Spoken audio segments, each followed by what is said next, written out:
Oke, di sini saya akan menjelaskan tentang dinamika atmosfer dan dampaknya bagi kehidupan secara ringkas dan sederhana. Yang pertama, apa itu atmosfer? Atmosfer adalah lapisan udara yang menyelimuti bumi yang terdiri dari berbagai macam gas.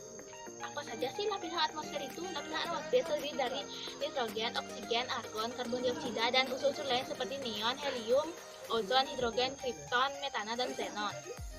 Selanjutnya, apa sih ciri-ciri atmosfer? Ciri-ciri atmosfer yaitu atmosfer itu tidak berwujud, tidak berwarna, tidak berbentuk, dan hanya bisa dirasakan dalam bentuk angin.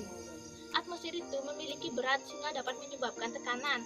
Atmosfer memiliki sifat dinamis dan elastis sehingga dapat mengembang dan menyusut.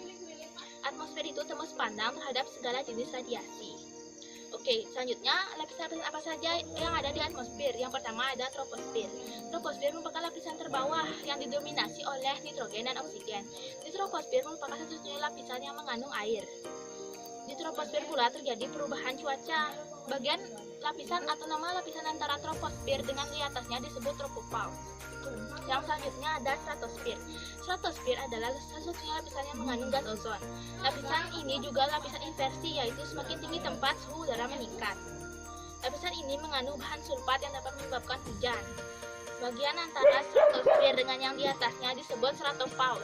Lapisan ketiga ada mesosfer. Lapisan ini tingginya sekitar 50-85 km.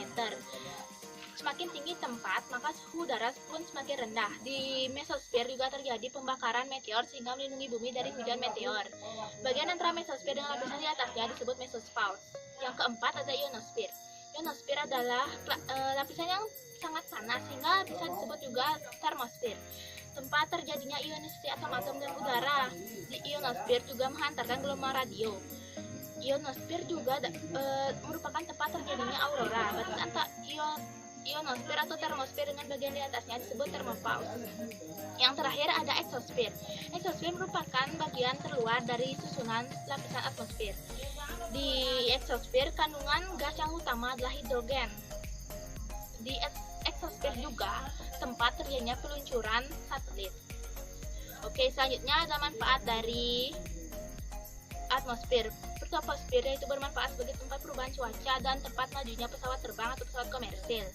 Di stratosfer, tempat penyerap radiasi sinar X serta tempat melajunya pesawat tempur.